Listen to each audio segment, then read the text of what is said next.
This is 9 News Local. Good afternoon and welcome to this special edition of 9 News Local. An inquest into the death of a man who fell 7 stories from a Cairns hotel has heard his brother advised him to get another room when he heard things going south. Seth Lews' family has told 9 News they just want the truth to come out. Returning to court, Seth Lews' heartbroken parents say they'll never have closure. It's been going on for 2 years now and it's pretty rough. I'm hoping we hear the truth so we can actually put ourselves back together. Seth's father, Jeffrey, and his brother, Zeb, took to the stand to piece together the moments leading up to the 24-year-old's death in 2018. Zeb told the court he had never seen his younger brother express any ideas of committing suicide, describing him as a force and someone who taught me how to be a man. The court heard Zeb spoke to Seth and his friend Sean less than an hour before he fell from the Ridges Esplanade Hotel, saying he called me and said that he was up there, that he dropped a trip. The phone call progressed. Something was going south in the room. He added he was calm. He reckons he was just going to leave. He was going to exit the hotel room. I said maybe you should think about getting another hotel room because people can't handle it and you need to get out of there. The inquest was also presented with text messages from the night which show Sean Clift had tried to contact multiple friends, telling them to come quick, that he had hurt his arm and that Seth was dead. But that message was misinterpreted by another friend who thought that he had passed out. Mr. Clift will give evidence tomorrow. Katerina Stefanovic, 9 News. And if you need help, you can call Lifeline. 3 men have been charged after a dangerous joyride in the state's far north came to an end in Cairns overnight. Police say they were in an allegedly stolen vehicle seen driving at excessive speeds between Cairns and Gordonvale. Officers then deployed a tyre deflation device which led to the arrest of this 42-year-old man. On the ground. He's in custody. It's extreme concern for the community, particularly the matter of driving. Police are investigating if others were involved. Terrifying vision has been released of an armed robbery in Townsville. The culprit can be seen signalling the service station attendant with a large blade, demanding she open the till. This is obviously a violent, serious offence. He is armed with a weapon. She has done everything that he's asked, which we encourage. He left with a large sum of money. Promising to keep Queenslanders safe, the Premier has vowed to keep borders closed to Victoria and Sydney until at least the end of the month, as she congratulated a Sunshine Coast MP on his historic election win. It comes as 2 seats in regional Queensland hang by a thread. Fresh from breakfast in Maryborough, the Premier's victory lap continued down on the Sunshine Coast this afternoon, where she met with admirers from all walks of life. How are you? Nice to meet you. And Rani. Hello, Rani. Also there for an elbow knock was Jason Hunt, who's turned the seat of Caloundra red for the first time in history. I know Jason will work very hard for this community. We've already had a discussion about the new ambulance station that's going to be built in Caloundra South. While praise flowed freely for Mr Hunt, the Premier remained firm on her stance on border closures following the announcement New South Wales will open up to Victoria on November 23. We will review those decisions at the end of the month.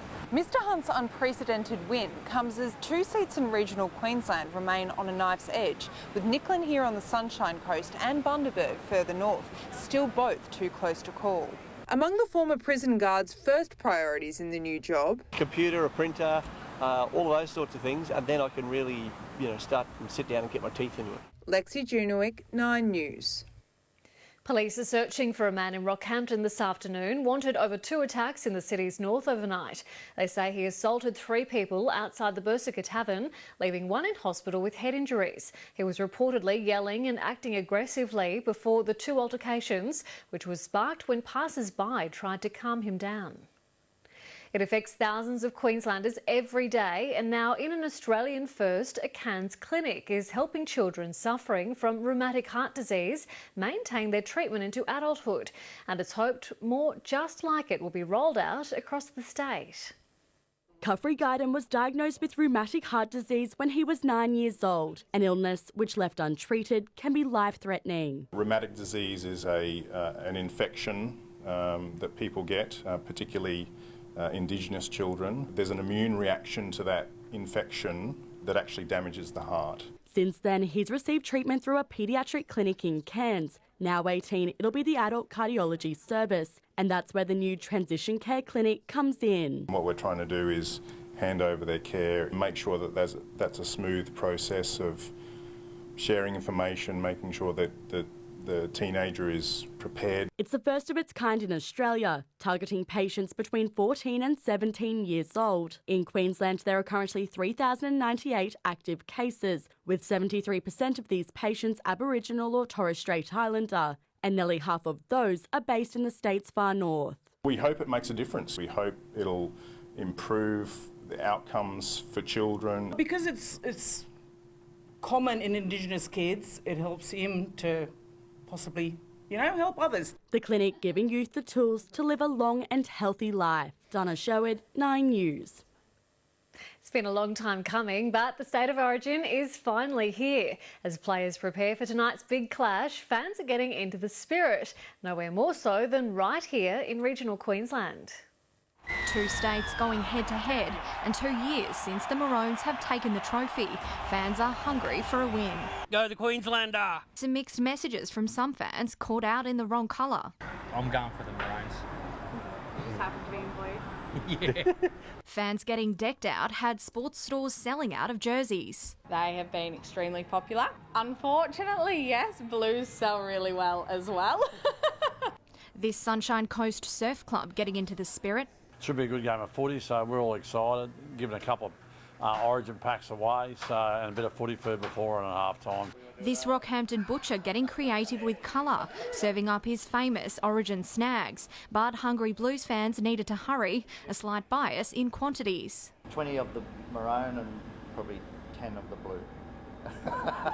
COVID-19 forced the series to be postponed this year, but despite the excitement of game day finally arriving, some venues are keen to keep this year low-key. So we haven't really gone all out this year because we can't really fit too many people. We can't get to capacity like we would normally do. Some fans opting to show support from their living rooms this year. Just sitting at home watching the footy on TV, have a few quiet beers. Just chilling with the family, watch the game. For the diehards, game day couldn't come sooner. I love it, it's like religion, eh? Words of encouragement all round. Yeah, you got to win. Come on, bring it home. Rip and tear, boys. Don't muck around, get into them. Sasha Harnethal, 9 News. Yeah, rip and tear. Well, the Contiki bus wheels are rolling again, but only in North Queensland. The company launching its first trip globally since the pandemic halted operations. The tour will visit Ellie Beach, the Whitsundays, Townsville and Cairns, and for the first time in 2 decades, Magnetic Island. It's really exciting to hear that Contiki have pivoted their product to be domestically focused. The first trip sets off in less than 2 weeks. There are moments in people's lives that stick with them forever, and today we were there to witness one in the making. This afternoon, the special moment, 2 families were reunited with the Lifelight crews who transported their babies to Brisbane for life-saving heart surgeries. It was a heartwarming meet-up these families will always remember. It was just tears of joy, hey, especially seeing the doctors and nurses. It's very emotional. It feels like my heart is bursting. It's the best feeling in the world. Both babies needed immediate transport from Townsville and Cairns to the southeast for complicated surgeries, and these nurses and Lifelight crew were there when they needed them most. Within 24 hours, we had Hannah in Brisbane. Pretty full on. It was good to have the sport around, and they were all very professional. It was a special gathering for the pilots too, who only briefly get to see the patients. Sometimes during the flight we do have an autopilot and 2 pilots, so I get a chance to go back and just see how everyone's going and everything's running smoothly. It's a challenging task caring for some of our country's sickest patients outside a hospital setting. Potentially she could become very unwell on the plane, but we're very lucky that she was stable. I actually have said quite recently during the thunderstorms in Brisbane that I've got precious cargo on board. 2 families brought together by a similar experience, and they're heroes they'll never forget. Just thanks. Thank you immensely for what you have done for our boys. Maya Fellows, 9 News. Just beautiful. Well, Bundaberg's famous turtle season has officially begun, with the first nesting turtle coming ashore to lay her nest overnight. And she's receiving all the fanfare, with church bells ringing once again, despite this year's COVID-19 curveball. How about we swap the little bell? Okay. Echoing across Bundaberg, celebrating the very first nesting turtle of the season. So this is a turtle that came ashore last night.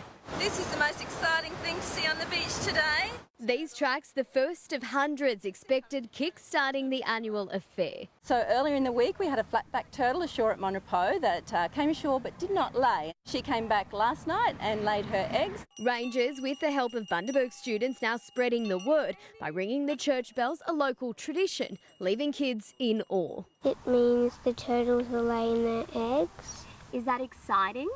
Yeah. I feel very lucky as we're like a town close to the beach. But this year's spectacle won't be attracting its usual thousands of visitors. COVID-19 restricting numbers able to partake in the nightly tours. We'll be having 70 people a night and much smaller groups with about 15 people per group as well. The good news is it's much more intimate, but you'll have to get in quick. I believe we're actually at the moment booked out to the end of February. Tickets flying out the door, but some are still up for grabs in time for the turtle hatchling season. Jennifer Martinez, 9 News. A world-first study on the Great Barrier Reef is relating the behaviour of crown-of-thorns starfish to that of your average teenager. The research suggests the animal feeds on coral during the night before returning home at dawn, but only if the neighbourhood is stocked with their favourite food. And that's a wrap of 9 News Local for this Wednesday.